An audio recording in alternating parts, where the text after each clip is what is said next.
Reality of human کے معزز دوستو،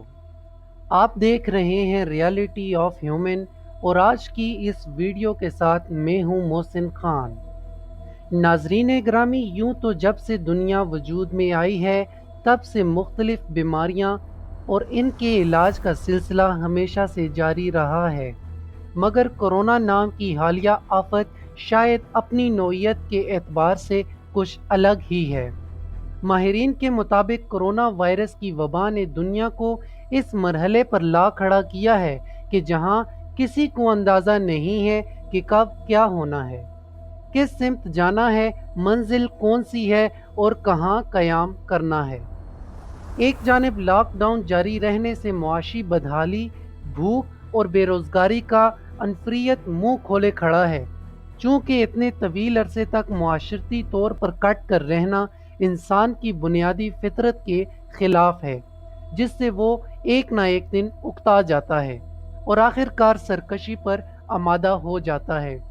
تاہم اس خطرے کے بادل بھی سر پر منڈلا رہے ہیں کہ بندش ختم کرنے کی صورت میں یہ وبا ایک بار پھر زور پکڑ سکتی ہے، اور ویسے بھی طبی ماہرین اس امر پر متفق ہیں کہ اس وبا کی ایک اور لہر آئے گی جو پہلے سے کئی زیادہ خطرناک ہو سکتی ہے۔ سبھی جانتے ہیں کہ اس وبا کی کوئی مؤثر دوا یا ویکسین کی ایجاد اگر برسوں نہیں تو خود ماہرین کے مطابق کم از کم مہینوں ضرور دور ہے۔ ایسے میں دنیا کے کسی بھی ملک کے لیے اس حوالے سے کوئی فیصلہ کرنا بہت مشکل کام ہے، اور پھر اس فیصلے کے مثبت یا منفی نتائج کا سامنا کرنا اس سے بھی زیادہ مشکل ہوگا۔ شاید ہی یہ وجہ ہے کہ پاکستان سمیت اکثر ممالک خصوصاً امریکہ میں بھی کئی ریاستوں نے محدود پیمانے پر اور ساتھ ہی معاشی سرگرمیوں کو بحال کرنے کا فیصلہ کیا ہے، لیکن طبی ماہرین کی اکثریت اسے کوئی بہت درست فیصلہ تصور نہیں کرتی۔ اس حوالے سے ماہرین کا کہنا ہے کہ یہ ایک سیاسی فیصلہ ہے، معاشی فیصلہ ہے اور ہو سکتا ہے کہ یہ معاشرتی فیصلہ بھی ہو، لیکن کسی طبی نقطۂ نظر سے یہ درست نہیں ہے۔ تو غیر جانبداران ماہرین کے بقول مرض کے بڑھنے کے سبب لوگوں کی اکثریت خوفزدہ ہے، اگرچہ روزگار کی مجبوریوں کے سبب لوگ باہر نکلنا چاہیں گے۔ طبی ماہرین کے مطابق متعدد امراض کا اصول یہ ہے کہ وہ کسی بھی دوسرے ذریعے سے پھیلتا ہے۔ امریکہ اور مغربی ممالک میں جب اس وبا نے زور پکڑا، اگر اسی مرحلے پر احتیاطی تدابیر اختیار کر لی جاتی تو شاید معاملات یہ رخ اختیار نہ کرتے۔ طبی ماہرین کے مطابق صورتحال میں آئندہ 4 ہفتے انتہائی اہم ہوں گے۔ دنیا بھر میں کسی بھی جگہ غیر معینہ مدت تک معاشی سرگرمیوں کو بند رکھا جا سکتا ہے اور نہ ہی پورے طور سے کھولنے کا خطرہ مول لے سکتے ہیں۔ پھر کچھ نہیں پتہ کہ یہ وبا کب ختم ہوگی۔ لوگ بھی گھروں میں بند ہو کر عاجز آ گئے ہیں۔ دنیا کے اکثر ملکوں اور خود پاکستان میں بھی یہ خطرہ پیدا ہو سکتا ہے کہ کہیں لوگ قانون اپنے ہاتھ میں نہ لینا شروع کر دیں۔ اس لیے اب دنیا میں یہ احساس پیدا ہو رہا ہے کہ اسی وبا کے ساتھ ہی آگے بڑھنا ہے۔ ایسے میں دعا اور احتیاط ہی غالباً اس موذی مرض کے خاتمے کا واحد علاج ہے۔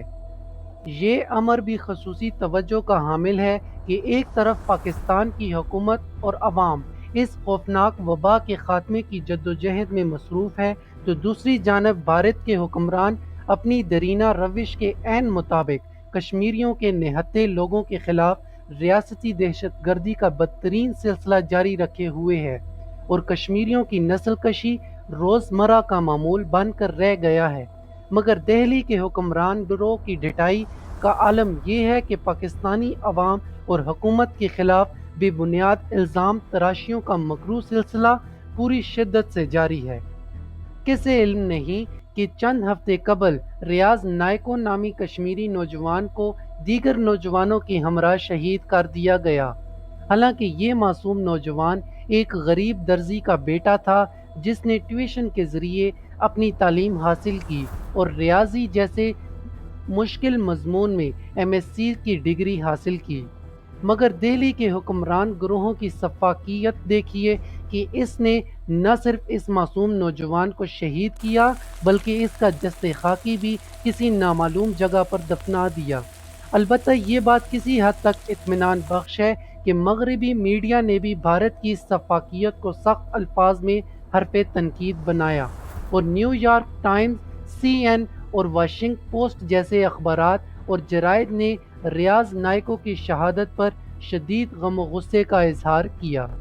دوسری جانب بھارت کے اندر بھی مسلمان اقلیتوں کو جس طرح ٹارگٹ کیا جا رہا ہے، اس بات پر بھی عالم اسلام کے بہت سے حلقوں کی جانب سے شدید رد عمل سامنے آیا ہے۔ امید کی جاتی ہے کہ عالم اسلام کے رکن ممالک بھارت کی اس مکروہ مہم کے خلاف مؤثر حکمت عملی اپنائیں گے، لیکن جب تک اسلامی ممالک کی جانب سے کشمیر کے معاملے پر کوئی خاطر خواہ رد عمل نہیں ظاہر ہوتا، تب تک کسی شاعر جس کا نام سرور بن مظفر ہے، انہوں نے کیا خوب بات کی ہے کہ قدرت کا کرشمہ ہے یہ میرا کشمیر، آؤ دوزخ میں ڈوبتی ہوئی جنت دیکھو۔ سنا ہے بہت سستا ہے خون وہاں کا، ایک بستی جسے لوگ کشمیر کہتے ہیں۔ ہاتھوں میں پتھر لیے شہزادیاں کشمیر کی، ڈھونڈنے نکلی ہیں خود آزادیاں کشمیر کی۔